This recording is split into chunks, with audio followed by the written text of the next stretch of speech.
Avant de commencer, un petit rappel.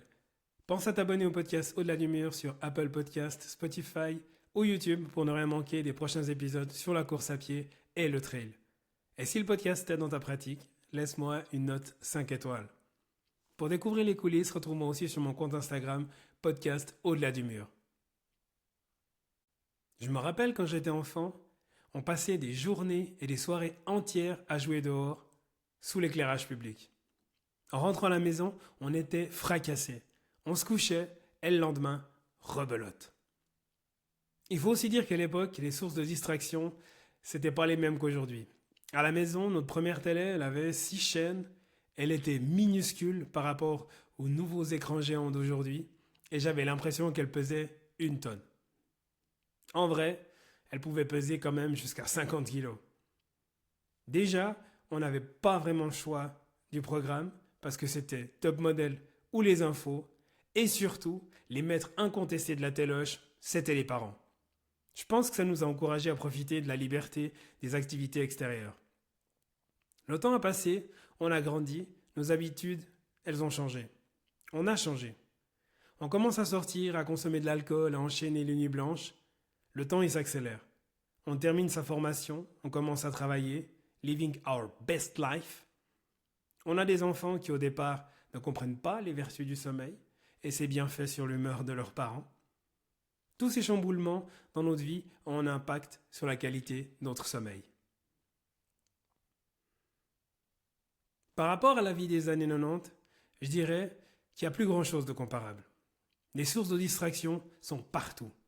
La télé avec 500 chaînes, le cinéma, les spectacles, Internet, la démocratisation du voyage en avion. Le début de ce que j'appelle l'ère d'après pour moi, c'est l'arrivée des smartphones à la fin des années 2000. Les iPhones ou autres Samsung ont permis au monde entier de se retrouver dans notre poche. Petite séquence nostalgie, pour mes auditeurs nés dans les années 2000, Internet au début, c'était par la prise téléphonique.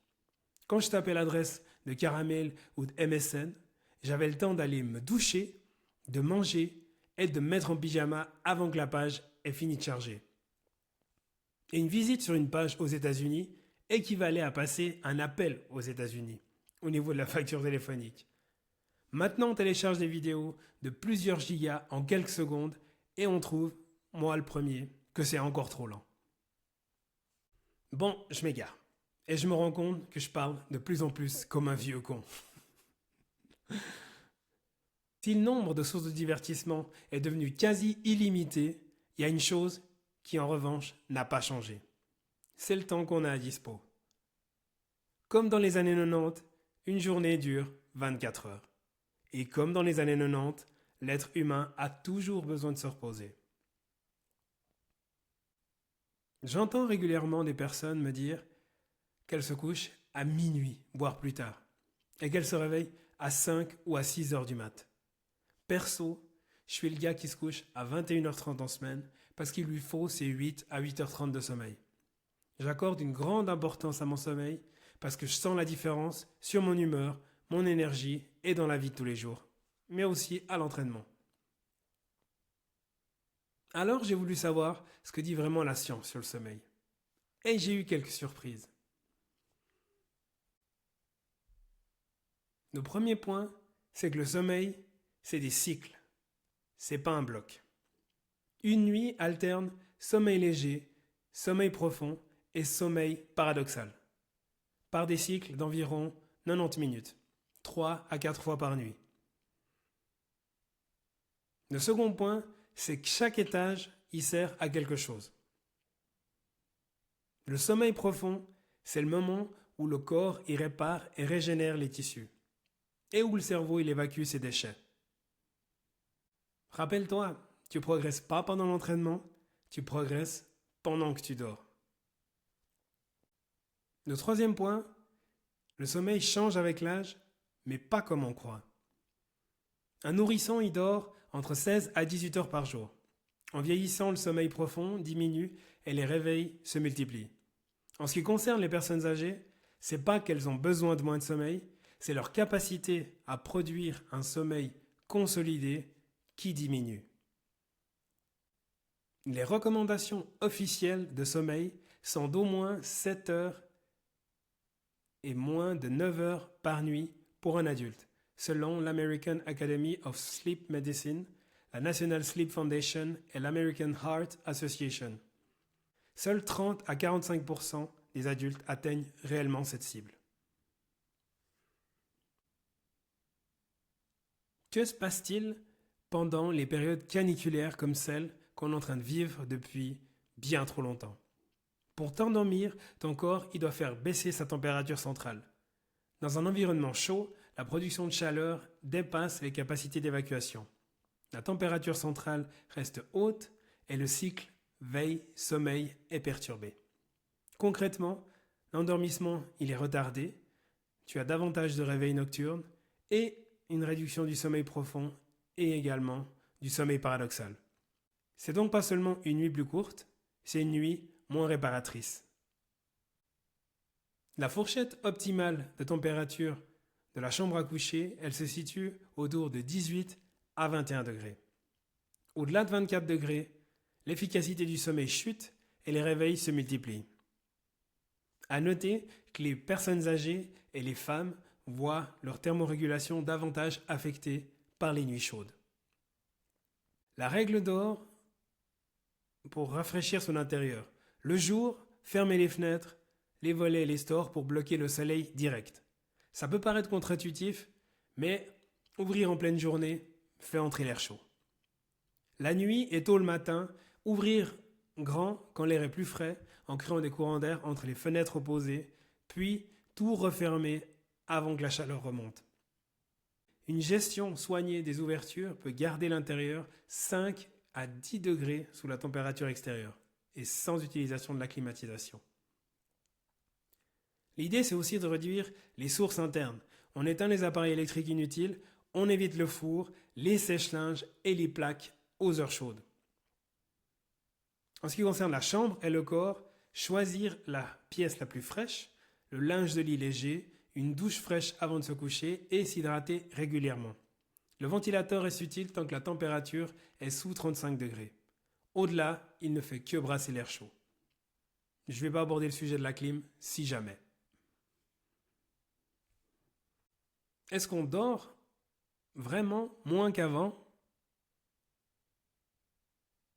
J'ai effectué des recherches sur l'évolution du temps de sommeil depuis les années 60 et contrairement à ce que je pensais, il s'avère que le nombre d'heures de sommeil, il n'a pas diminué de manière significative chez les adultes. Une revue systématique, c'est une recherche exhaustive et méthodique de toutes les études existantes, portant sur 12 études issues de 15 pays des années 60 jusqu'aux années 2000. La durée du sommeil, elle a augmenté dans 7 pays. La Bulgarie, la Pologne, le Canada, la France, la Grande-Bretagne, la Corée du Sud et les Pays-Bas. Elle a diminué dans 6 pays et elle n'a pas clairement évolué dans 2 autres pays. Pour les pays en hausse, la progression va de 0,1 à 1,7 minutes par nuit et par an. Petit focus sur la France. Le baromètre de santé publique France 2027 marque un basculement. Pour la première fois depuis que le sommeil est observé sur le plan épidémiologique en France, le temps de sommeil moyen nocturne est passé sous les 7 heures. L'INSERM précise 6h42 par 24 heures en semaine. Et nous, en Suisse, selon une étude de l'Institut Link, les Suisses dorment en moyenne 7 heures par nuit. Le week-end, 20% dorment 9 heures contre seulement 5% en semaine. Une étude IKEA, vous avez bien entendu IKEA en Suisse, de 2024 menée auprès de 1020 personnes de 18 à 75 ans dans les différentes régions linguistiques donne 7,1 heures en moyenne avec 72% des sondés qui souhaiteraient améliorer la qualité de leur sommeil. Précision honnête, la Suisse ne dispose pas d'un suivi épidémiologique de la durée moyenne dans le temps. Ces chiffres sont des instantanés, une photo à l'instant T issue de sondages privés et pas une série qu'on appelle longitudinale qui suivrait les gens sur une période plus longue dans le temps. Si on regarde la qualité du sommeil, C'est là que les données suisses, elles deviennent solides. L'enquête suisse sur la santé, menée tous les 5 ans depuis 1992 par l'Office fédéral de la statistique, permet de suivre les troubles du sommeil depuis 1997. En 25 ans, les troubles du sommeil sont passés de 28% en 1997 à 33% en 2022, soit 5 points de plus. Le plus préoccupant, c'est que les troubles pathologiques ont le plus fortement progressé, de 5% en 1997 à 7% en 2022. En 2022, un tiers de la population est concernée, 26% des troubles moyens et 7% de troubles pathologiques. Ces données viennent de l'OFS, l'Office fédéral de la statistique. Sur la base de ces études, on se rend compte qu'on ne dormirait donc pas moins, mais que la qualité du sommeil, elle, a fortement chuté. J'aborde pas le cas des troubles du sommeil chez les jeunes dans cet épisode, parce que je pense qu'il mérite à lui seul une série d'épisodes complets. Dans la prochaine partie, je vais aborder les TMS, les troubles musculo-squelettiques, et avant d'en parler, je vous propose une séquence définition qui permettra de ne pas perdre celles et ceux qui ne savent pas ce que c'est en route. Les troubles musculo-squelettiques, TMS, c'est les atteintes de l'appareil locomoteur qui touchent surtout les tissus mous autour des articulations. Muscles, tendons, nerfs, ligaments, bourses séreuses. On les appelle aussi pathologies d'hypersollicitation, un terme qui décrit mieux ce qui se passe finalement. Au niveau de l'épaule, on trouve la tendinopathie de la coiffe des rotateurs. Au niveau du coude, l'épicondylite, le fameux tennis elbow. Au niveau du poignet et de la main, le syndrome du canal carpien, des tendinites des fléchisseurs et des extenseurs. Au niveau du cou et du dos, les cervicalgies et lombalgies, les plus fréquentes de tous. Au niveau du genou, on trouve les lésions chroniques du ménisque. À l'échelon européen, les maux de dos représentent 44% et les douleurs de cou et des membres supérieurs, 42%, sont les 2 premiers problèmes de santé rapportés par les travailleurs sur 12 mois. Pour la Suisse, un rapport du SECO, du secrétaire à l'économie, évalue à 670 000 le nombre de personnes actives souffrant de troubles musculo-squelettiques liés à leur situation de travail. Les coûts de perte de productivité pour les entreprises sont estimés à plus de 3 milliards de francs par an, un poste largement évitable par de meilleures conditions de travail. Les maladies de l'appareil locomoteur figurent parmi les affections les plus répandues en Suisse. Comment est-ce qu'on devient une victime ? Ce qui est important de rappeler, c'est qu'il n'y a aucun facteur qui agit seul. Les TMS sont multifactoriels et les facteurs se combinent toujours entre eux. Il n'y a pas une seule cause, il y a un empilement. Les contraintes biomécaniques, la répétitivité du geste, la force développée, les amplitudes articulaires extrêmes, plus le froid et les vibrations. Et les facteurs psychosociaux et organisationnels comme le stress, la pression temporelle, le manque d'autonomie, l'insécurité de la situation de travail. Les facteurs organisationnels sont d'ailleurs identifiés comme déterminants des contraintes biomécaniques. C'est l'organisation du travail qui crée la posture, et pas l'inverse. Il y a également des facteurs individuels, l'avancée en âge et également les antécédents médicaux de chacun. La trajectoire type, c'est comme une histoire. Une sollicitation répétée, souvent banale, la souris, le clavier, le poste de conduite, le port de charge. Ensuite, une récupération insuffisante entre les sollicitations. Ensuite, des micro-lésions qui s'accumulent sans avoir le temps de cicatriser. Et ensuite, l'inflammation et la douleur d'abord, pendant l'effort seulement. Et ensuite, la douleur au repos, avec raideur et perte de force. Et enfin, la chronicisation. Le facteur aggravant à chaque étape, le stress qui augmente la tension musculaire de fond et réduit la capacité de récupération. Le geste répété ne suffit pas à créer un TMS. Ce qui le crée, c'est le geste répété plus une récupération insuffisante. Et ta première récupération, c'est ta nuit. Toujours dans l'enquête de l'OFS, les personnes souffrant de maladies musculo-squelettiques déclarent bien plus de troubles du sommeil que les autres. 53% contre 32% pour l'arthrite, 40% contre 27% pour les douleurs dorsales. Une méta-analyse de 16 études longitudinales sur une longue période, portant sur 61 000 participants, on voit une dégradation de la qualité et de la quantité de sommeil qui est associée à un risque 2 à 3 fois plus élevé de développer une douleur. Et l'inverse est vrai. Améliorer son sommeil est associé à un meilleur fonctionnement physique. Pour rappel, une méta-analyse d'études longitudinales, c'est le niveau de preuve le plus élevé. Le mécanisme, en une phrase, c'est mal dormir désactive des antidouleurs naturelles. L'effet passe par une altération des systèmes de modulation de la douleur. Mal dormir ne crée pas un tendon douloureux à lui seul, mais il empêche de guérir et amplifie ce que tu ressens. Ta douleur au genou qui traîne depuis des semaines, c'est peut-être pas seulement un problème mécanique. Parlons maintenant de la sédentarité et de ses effets. Selon une étude menée auprès de 159 employés de bureau avec mesure par accéléromètre, une meilleure condition cardio-respiratoire est associée à moins d'absentéisme, en durée comme en fréquence.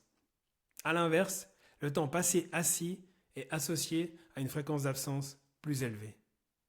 Les effets, c'est que les problèmes de sommeil sont associés au présentéisme, à l'absentéisme et aux accidents du travail.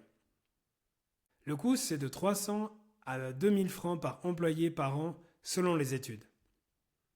Les salariés souffrant d'insomnie manquent près de 2 fois plus de jours de travail que les autres. Et à l'échelle d'un pays, aux États-Unis, le sommeil insuffisant représente environ 150 milliards de dollars de coûts indirects.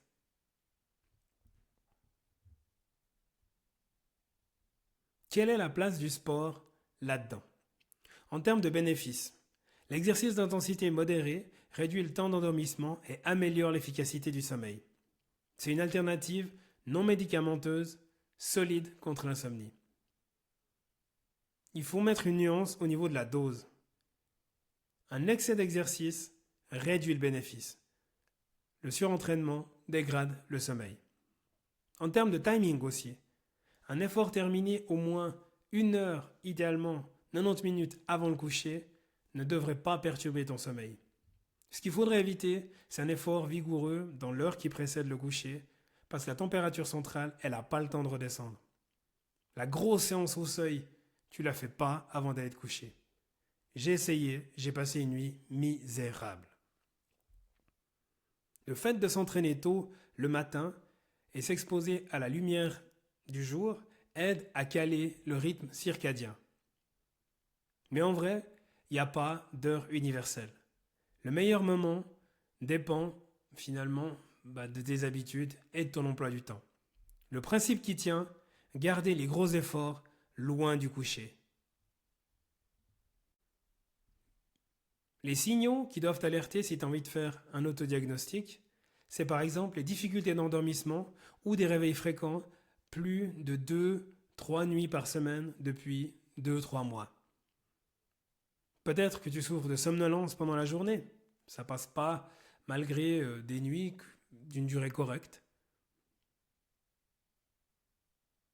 Ton compagnon ou ta compagne peut-être qu'ils te disent que tu as des ronflements avec des pauses respiratoires. C'est une piste pour une potentielle apnée du sommeil. Et quelque chose de très dangereux, l'endormissement au volant. Il ne faut absolument pas le banaliser. Un outil simple que je te propose, c'est un agenda du sommeil que tu tiens sur 2 semaines.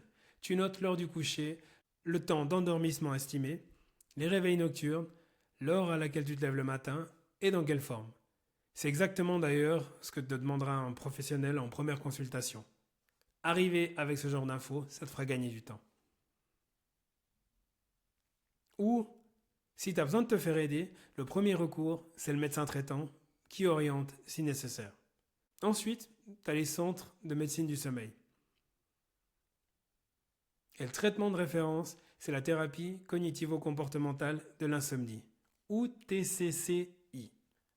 Recommandée en première intention pour l'insomnie chronique avant les somnifères. Là, on est bien loin. Ce qui est important, c'est que si tu as un doute, il faut aller voir un professionnel. J'ai voulu m'intéresser à ces petites merveilles qu'on porte à nos poignets, ces fameuses montres connectées et puis ces appareils qui mesurent le sommeil.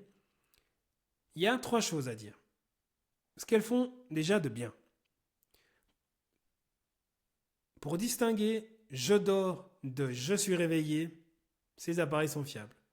Une étude comparant l'Oura Ring génération 3, la Fitbit Sense 2 et l'Apple Watch Series 8 à la polysomnographie sur 35 participants montre une sensibilité supérieure ou égale à 95% pour tous les appareils sur cette distinction. La polysomnographie, c'est l'examen de référence en laboratoire avec une mesure de l'activité cérébrale. C'est l'étalon or auquel on compare les montres. La deuxième chose, ce qu'elles font mal, ces fameux stades de sommeil. Le joli graphique de sommeil profond, léger, paradoxal, il est nettement moins fiable que le temps total. Dans la même étude, la sensibilité pour distinguer les stades tombe entre 50 et 86% selon l'appareil, Oura entre 76 et 79,5%, Fitbit entre 61,7 et 78, Apple entre 50 et 86,1. Une revue systématique sur Fitbit Charge 4, Garmin Vivo Smart 4 et Whoop conclut que ces appareils fournissent des estimations grossières avec une spécificité limitée et qui ne remplacent pas la polysomnographie. Un détail parlant, selon une étude comparant 5 appareils, tous surestiment les nuits avec peu d'éveil et sous-estiment les nuits avec beaucoup d'éveil. Autrement dit, ta montre a tendance à te dire que tu as mieux dormi que la réalité, justement les mauvaises nuits. Il y a un point de sécurité à rappeler encore, ces appareils ne diagnostiquent pas l'apnée du sommeil, l'insomnie ou le syndrome des jambes sans repos. Le troisième point, l'orthosomnie. En 2017, Kelly Barron et son équipe de Rush University Medical Center publient une série de cas cliniques. Des patients dont l'obsession des données de leur bracelet était devenue le problème lui-même. Ils décrivent une quête perfectionniste du sommeil idéal et forgent le terme orthosomnie, calqué sur l'orthorexie. Le cas le plus frappant, une femme de 27 ans restait convaincue de mal dormir parce que les données de son bracelet contredisaient sa polysomnographie. Elle faisait davantage confiance à l'objet grand public qu'à l'examen clinique. Il s'agit d'une série de cas, pas d'une méta-analyse. Concrètement, on devrait regarder les tendances de la semaine, jamais le score d'une seule nuit.